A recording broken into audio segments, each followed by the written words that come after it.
বন্ধুরা, জানলা দিয়ে পেঁপে পারতে পারিনি আমরা, অনেকটাই নিচে হয়ে যাচ্ছে, হাত পায়নি তো। আবার দেখুন পিছন দিয়ে এসছে কর্তা।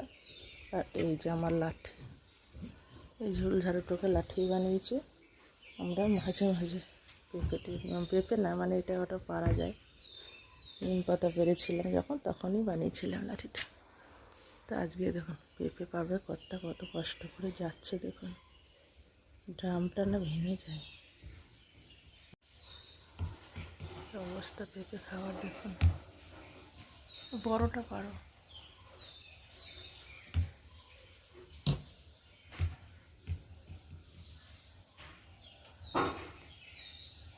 হয়েছে?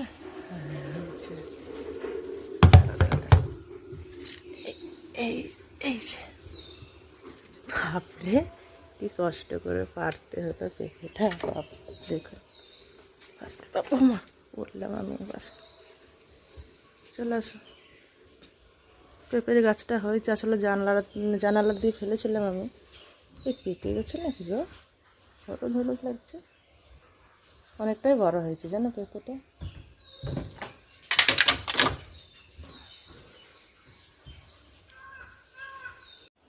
চলুন, পেঁপে পাড়া হয়ে গেল। অনেক কষ্ট করে কর্তা পেঁপেটা পারলো। দেখুন কেমন করে গাছে জল দিতে হচ্ছে, বর্ষার দিনে জল দিতে হচ্ছে। এটা দাও আমাকে একবার, দাও পাইপটা। এই যে আমার নীলকণ্ঠ গাছটা লাগিয়েছিলাম, গাছটা দুদিন ফুল ফুটছে না, অনেকটাই বড় হয়ে গেছে। আর এই একটা বেলি ফুলের ডাল লাগিয়েছি, বেলি ফুলের ওই পাশের বাড়ি থেকে দিয়েছিল বৌদি, যে নিয়ে লাগাও। লাগিয়েছি আমি, হবে কি না জানি না। যে কুমড়ো গাছটা, এখানেও একটা বেলি ফুল লাগানো আছে। এই গাছটা হয়েই থাকে, ফুলও ধরে না, কিছু না। এই গাছটা তুলে ফেলে দেবো এবার, জানো তো। 1 বছর ধরে এরকমভাবে হয়ে আছে। বুড়ো দাদের কাকুর গাছে ভালো বেগুন ধরেছে।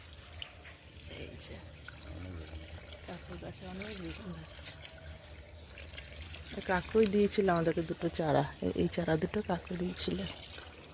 আমাদের গাছেও টুকটাক ধরে, আসলে ওনার জায়গাটা এটা অনেক বড় না, না মাটিটা ভালো তো।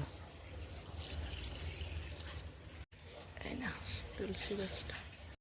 আজকেও সকালে রান্না করিনি বন্ধুরা, আজ রবিবার আছে, মাছ টাছ সব শেষ হয়ে গেছে, তাই ভাবলাম বেলাতে একটু মাংস নিয়ে আসবো ওই পাশের দোকান থেকে, দিয়ে মাংস করব, ভাত করব। তাই কর্তাকে আজ রান্না করে দিইনি, ও বাইরে খাবে। তাই আমাদের এখন এই গাছপালার পিছনে পড়েছি সকালবেলা। এই দেখুন কর্তার কাণ্ড দেখুন, ও প্রায় দিন শুধু উঠান ধোয়, ভালো করে ধোয় না, শুধু ভিজায়।